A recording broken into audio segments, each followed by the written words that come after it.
And we're back with the show. This is Gerald Glassford from Pop Culture Cosmos and Game Source. We truly appreciate you being part of the broadcast here today. And as part of the Best of Oh, 2017 series, he is here again.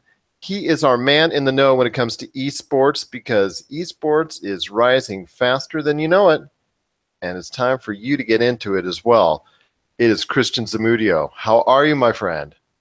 pretty good. You could say that esports is slam dunking its way into its a popularity.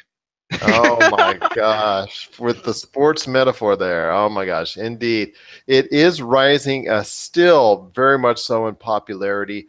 I was reading some of the numbers yesterday in regards to where esports is going visually.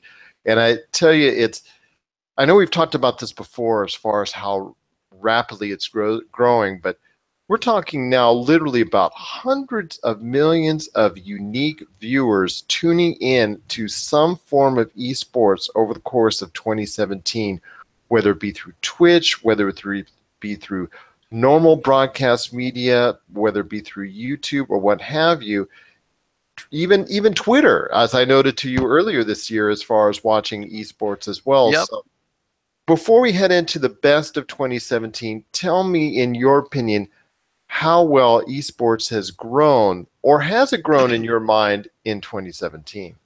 Well, first off, it has grown a significant amount. The fact that a lot of these popular and more endemic esports organizations are getting either getting bought out or getting a majority stake purchase through either NBA teams or traditional sports teams. Even more so with some venture capitalists like that are who are more well known or have some sort of investment in traditional sports. Also, the fact that franchising is happening in one particular esport, which is League of Legends. The fact that there's an Overwatch League still being implemented and being built from the ground up. There's more sustainability now. Like you have teams such as Optic um, who have not only built their brand virally, they also have um, someone who owns a sports team backing them up. And I think because of that alone, are gradually going to grow, just out of like the curiosity of everything, and not to mention just like you have your loyal fans, and you see all these stories that are happening, right? And that's the kind of like the focus with certain players. Like a culmination of all these things are making esports grow in a significant way this year.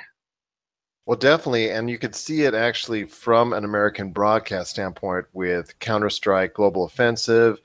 still being featured very much so when it comes to TBS and the TNT, the Turner, basically the Turner networks. They have been all over the place there. You've also have Rocket League also rising to prominence as a broadcast TV entity also as well. And of course, ESPN is still continuing to show League of Legends on occasion when obviously to try and garner some big numbers there as well. Yeah. So definitely some very good things standing out. And Evo, obviously Evo took Twitch. Oh, sorry, you're still adjusting. Took Twitch by storm once again with a massive amount of viewers, and so definitely that's something to think of as well. I see Evo getting that next spot within broadcast television as far as that or cable television, to at least getting a nice spot like that and moving beyond just being on Twitch at some point in time as well. Yep. So that being the case, and you're talking about all these great things going on in esports. It was a great year in 2017 for esports, but you got to tell me what stood out to you the most, first off, in 2017. Oh, what stood out to me the most? Well, I'll go off with the first thing because I watched like quite a few world championships and like finals of different esports games. So I'll start off with like the one that kind of stood out to me the most now is like that was the League of Legends World Championship. So we had Faker's team SKT was it SKT T1 versus the other. Samsung Galaxy, the other Korean I team. was It was a Korean final. I Like no was gonna surprise there. say, man, don't forget the Galaxy. Oh no, I was about to forget SKT Telecom T1, but Ah, okay. just like that name sometimes is so like too long for its own good. But But yeah, SK. SKT Telecom was a huge favorite going into that final. Yeah, but I can definitely see that like their problems going there. You know, there's a few games where really Faker really tried to carry that team because everyone else is really doing poorly for whatever reason.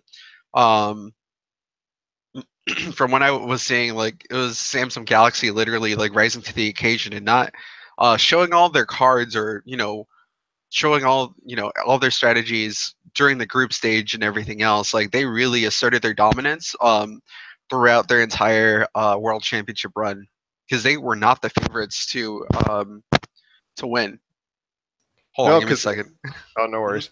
Because SK1 definitely every year seems to be the favorite, and anybody who's behind Faker seems to be riding along his coattails.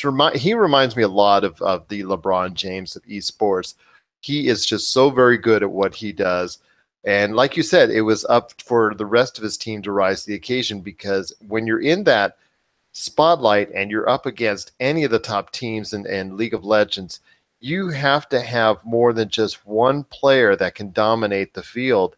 And unfortunately, the other members of the team really didn't show up as expected, allowing Samsung to really take the floor and obviously end up taking the match and the world championships as well. Yeah, and it was unfortunate because they really tried to rely on their top laner Huni, who's pretty much like imported it throughout the different regions in these past few years, and he really like rose to dominance in the EU region on Fnatic, and then in the NA region on Immortals. But then all that changed when he went to SKT, and he kind of struggled a bit there including like the meta changes. Like you saw him play tanks when he was more or less like a carry top laner. So like he was really you really saw him kind of like show up sometimes, but then he was just barely like surviving in lane. You can kind of see that come to fruition when like they lost like they did. They gave him they the team's coach Kokona like or yeah it was Coma sorry like really gave them the opportunity to like dominate the early game with the really strange top lane pick, but it didn't work out. No, it didn't. And the Samsung Galaxy is reigning supreme in an area which, for the past few years, has been dominated by SK1. But definitely, I look for Yeah, them to SKT. come. SKT. I'm sorry, Yeah, SK. I keep because like Telecom One. I'm like I combined it together. SKT. And to have SKT dominate these past few years, and it looks like SKT is going to have to go back to the drawing board. But I would suspect that come the next time around in the League of Land in the LOL World Championships, that SKT will actually be the number one team yet again. I don't think Samsung Galaxy has quite enough to out surpass Faker and the rest of his team for another time around, but we'll have to wait and see. Could it be a scenario like Cleveland Cavaliers and the Golden State Warriors, where Cleveland had this great one-time victory, but Golden State Warriors is gonna be able to dominate the rest of the time? We'll definitely have to wait and see. That's my opinion. I yeah, think so, but it like I said, I'm sure there's going to be some, again, as you noted, there's going to be some team maneuvering around, and there's going to be some positional changes, I'm sure, a within lot. within SKT. That seems to happen. Players get older, they get discarded, or if they don't perform up to snuff. One thing I've noticed in esports, if they do not perform up to snuff very quickly, teams just get rid of them like yesterday's garbage, just right away. And I see a lot of turnover and changeover very quickly, and I suspect that will happen before SKT meets up with Samsung Galaxy or anyone else again in the League of Legends World Championships. But there's one other major event we always talk about in 2017 Of when it comes course, to 2017 and all and that's that. Evo. Evo, indeed, the Evo World Championships. And I know there was a big upset in Evo we had to talk about that. It's definitely part of the best of 2017, which for me, Yeah. I think was really one of the highlights of the year when I watched it back on replay earlier this year. So, your Yeah. thoughts on the Evo World Championships and what really stood out, including that big upset win again, which seems to be the theme for 2017, where Because there were more upsets. yes, where the favorite again loses out on some big money. Yeah, 2017 is pretty much the theme of upsets all over the place because I want to also talk about Capcom Cup because we're going to talk about how Tokido ended up losing to pretty much someone who rose out of nowhere, and we'll go to we'll allude to that and go from there in a minute here.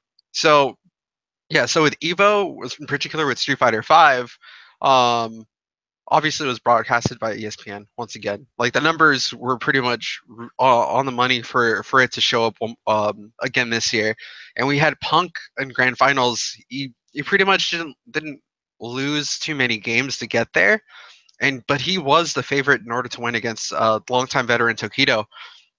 However, it's the sort of thing where like Tokido activates the sort of part in him that kind of activates only in top eight, where he ends up upsetting so many players and plays in such a way that's extremely calculated, and with a character that's not seemingly like top tier. Like Akuma as a character is not top tier. He's like high mid. The way he plays it is actually really good and speaks to kind of like the testament to how he plays as a player. um More methodical than anything.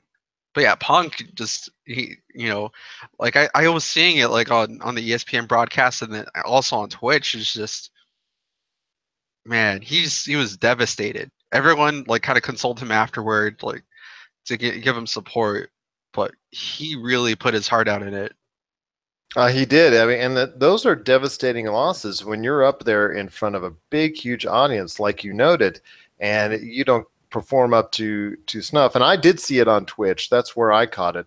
I didn't realize it was on ESPN as well, but yeah, I saw it on Twitch, and I tell you what, he was really just very distraught after obviously not being able to gain the victory, and especially when he was the big favorite going in. So what else you said as far as Oh yeah. Evo is concerned, and then also the Capcom Cup? You've got because you've got a lot to talk about again. It is Cristian Zamudio, our man in esports. You want to check him out on his Twitter handle, and that's going Yep. to be at Samurai Chris. I'm going to ask him about Out Cold Gaming here in a bit, but first, please let us know exactly what extra thoughts you had on Evo and of course the Capcom Cup. All right. So with Evo, like in general, like this year was full of upsets. So I was fortunate to watch most of the grand finals for every game.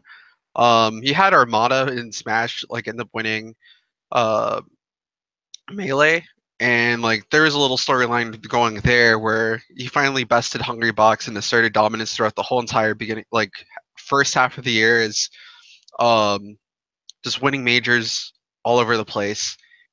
You had that story going on, and later on at Smash Summit, Hungry Box won that. So so pretty much it's a year of upsets. Favorites keep getting like bested towards the end of the year.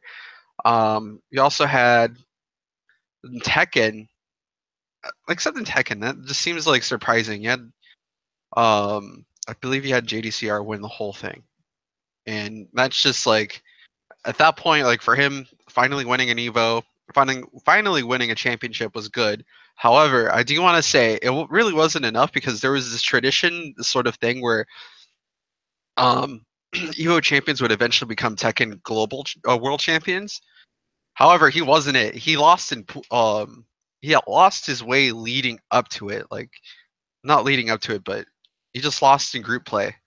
So Uh, basically, he gave everything he had in Evo, and when it came to try to extend that beyond that to a world championship status, he couldn't actually quite meet up to that yeah, challenge. but instead you had like a new Tekken global champion that was Qdans or Qdans. He's played for a very long time. He's like an old school veteran, like Tekken 5 player. And then he stopped playing for maybe like 8 years or something. And then he came back recently, and yeah, that was That final was amazing. All I have to say is the commentary on that is like top notch for fighting games. I feel it's a good mix of color commentary and analysis commentary, just play by play stuff. So definitely want to check that out on either Twitch or YouTube. You can pretty Hmm. much basically look that up on a Google search, and you can find out exactly how you can replay that. Because obviously, indeed, if that's the case, and you're going to get that mixture of what people like me are searching for in trying to get more into esports, is that the commentary, but also as well that's easy to follow, but also as well a commentary that's going to be well equated enough for a general audience as well. So definitely that's something to look forward to indeed if you want to check that out as well. But were there any other instances as far as Capcom Cup or I'm assuming Oh yeah, Capcom Cup, yeah, yeah. but yeah, I kind of went on a tangent there. So I hope everyone who's like watching or even like yeah, even watching the or even listening to the podcast um kind of remembers when I mentioned about upsets and Tokido not really having an upset of his own handed to him. Well, Capcom Cup concluded earlier. I want to say like it was last month. Actually, no, it wasn't even last month. It's almost last month. Almost heading into the new year, and I'm already forgetting months. So it happened earlier this month where Takedo was in grand finals in Capcom Cup against this totally seemingly unknown player in Menard. Menard, sponsored by Rise Nation, who is basically is backed by a sports play like a sports player. I believe it's an NBA player. I'm forgetting who it is, but Menard's from the Dominican Republic. So essentially, this virtually unknown player, he's been traveling to maybe a few events here and there, and he's been doing good in every major that he goes to. However, what's upsetting is that he won Evo against a player in Takedo who had won not Evo, Capcom Cup, against an Evo World Champion using a character that is pretty much like either unexplored or low tier. Like I'd say he's like that character is pretty low tier, but um it's kind of crazy. Everyone was questioning the legitimacy of the victory, stating that it's not real Street Fighter, or, not real Street Fighter, and it was just gimmicks that won him that. However, I heavily disagree with that statement. Like it's just that notion that people want to make excuses for the person who lost, who's seemingly their favorite. It's kind of like the same thing at the end of like an NBA final. Oh, the Cavaliers could have won. Um, it's because team's too heavy. Blah blah blah. Like it's just excuses. And yeah, but congrats to Menard. Like he is a millionaire because I was able to look up all the currency conversion stats and everything that was being spread on Twitter. Yeah, that man is rich.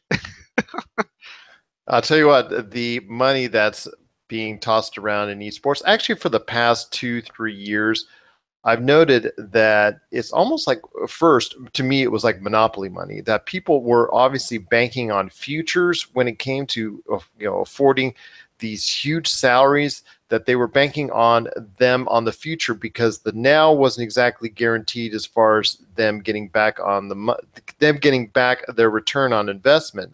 I'm talking about all these capital ventures and all these Yeah, celebrities and all these sports teams that are actually buying into the esports. But now it looks like because the fact that esports is now being broadcast worldwide to hundreds of millions of viewers on Twitch, on YouTube, and like I said, on broadcasting cable television, it looks like now those investments are, for the most part, are starting to pay off. they really are. Especially with, for example, let's talk let's talk a little bit about E League because there was like at least 3 games presented in that this year. So we had CS:GO, right? Right. We had Street Fighter. Then we had Injustice. We had Injustice 2 broadcasted to a live TV audience. Like that's insane. Like the second fighting game being broadcasted in that way, and you had that was the one game, by the way, that did not have a huge upset. Because Dragon, he was like an Evo World Champion this year. He also won E League, so that was insane. That's a pretty good year to start off right there for you. Yep. Trying to remember if he also won like the major Injustice 2 global final. I'm pretty sure that was it. Yeah, I'm pretty sure that was it. That was the global final. All right. Let's see. Trying to remember. Oh, that's the one thing I didn't talk about. So, so Optic Gaming finally won a Call of Duty World Championship. It's like the one thing that they had set out to do for like the longest time, and they finally did it. So that veteran team, like finally, of like yeah, of Scump, Karma, Crim6, and Formal, like they finally won a world championship, which is crazy. And with Call of Duty World War II coming, that has, excuse me, with Call of Duty World War II that has come out, that has really done substantially better than its predecessor, and I'm talking substantially better.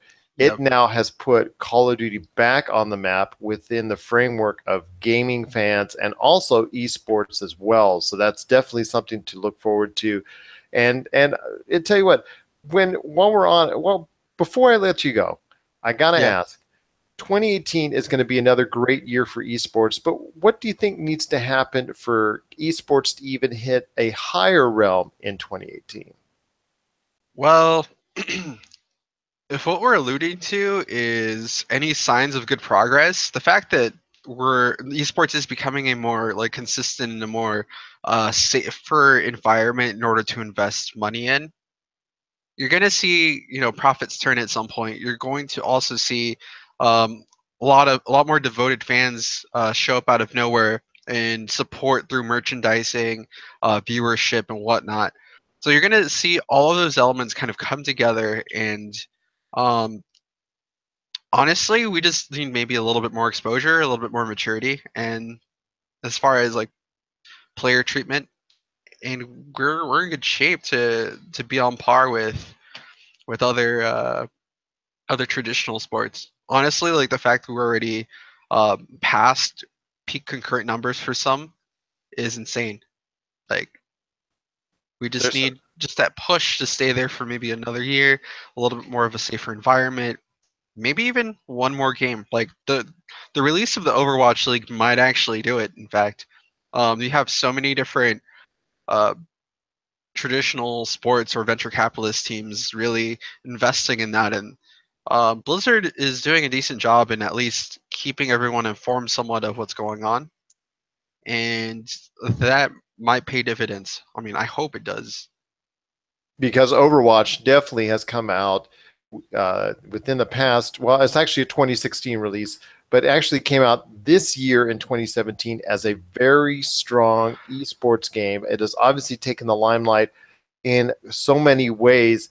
And the Overwatch League really has taken esports by storm. I've noticed a lot of advertising for it. I've noticed that the viewership rates are really going very much higher. And a lot of people, on a casual gaming standpoint, can really connect with Overwatch because I think because the characters really are something that they can get into. They're still fresh, they're still new in their minds. They're not still recycled or dated in any way, shape, or form. Overwatch is still a game that a lot of people that can get into that is still evolving and still being updated constantly because the group that is playing it is still quite fresh. So yeah, definitely I can see Overwatch becoming that truly big game that could even rival League of Legends down the road. At least that's in my opinion at this point in time. Yeah, like I agree. The only thing that I'm really seeing that might end up being kind of like a concern is, like I said, just player treatment, and then how some players will how they might, I don't know. I just feel like there's something that might happen that um where like a player acts a certain way unprofessionally, and it'll like really look bad on us. That yeah, because when you have a burgeoning sport like esports, definitely any bad publicity early on is going to be a much larger dent than right now. Let's say more established sports like football, basketball, baseball, what Right. have you. So basically, for any of those sports to really suffer anything, it really has to take some serious dents, more than one Yep. DUI, more than one crime, more than one sprinkled in there. It takes a group effort, a larger chunk. With something like esports or MMA or something of that nature, where it's still on the rise, you definitely have all you need is just one big incident, and then a lot could happen as far as damaging wise for the esports entity as a whole. But definitely, hopefully we can avoid any unnecessary stuff like that, and hopefully we can avoid any bad publicity for esports, and it can continue to grow by leaps and bounds in 2018. Well, Yep. definitely, Christian, it's been great having you on the program. But before we got to go, I want to hear more thoughts on Out Cold Gaming, because on Samurai Chris on Twitter, that's how they can get a hold of you. That's how they can start following and tracking all the stuff that's going on in your life. But you got to tell me more about Out All Cold right. Gaming. All right. So here's what's going on. So I was contacted by like a former um like a former esports manager. It's just like a small esports team. He was looking to really push that brand forward, and I'm like, all right, sure, I'll be one of your players and I'll help you out. So that's basically what's going on. Where it's like a small startup. If it doesn't work out, oh well. If it does, cool. But that's basically what that is. Definitely. So you can get in touch with Mr. Cristian Zamudio right there at Samurai Chris on Twitter. You got to check out all the great stuff that he's doing, indeed. And whenever he's competing out there in esports, especially when dealing with Killer Instinct and all the game that I know he loves the most, and all the other great things that he's doing, you got to check out and keep up to date on his Twitter account. Yep. Chris, Just yeah, keep up with me on Twitter, Instagram, was it Twitch? Even on Facebook, I have a page. It's all on Samurai Chris. definitely, indeed, and check it out. All the great stuff he's doing on all those platforms, and you won't be sorry, because he is the man in the know when it comes to esports. Yeah, if you want Christian, to know what I'm eating, I mean, it's gonna be there. well, I'm okay with it. I just follow you when you talk about esports on there. I see your messages on there about esports, and that I tune into. What you're eating, I don't need the food pictures. I get enough of that already. But Just one more. If you oh, get too oh, many, just one more. One more won't kill you. one more. Okay, fine. That's as long as it could maybe Italian or Mexican dish. Oh, there you go. All right. All right, indeed. Christian, it's been great having you on the show today. We truly appreciate you sharing with us the best in esports in 2017 and your hopes for next year as well. Looking forward to chatting with you again right here on the show very soon. And definitely look forward to having you back right here in the pop culture cosmos.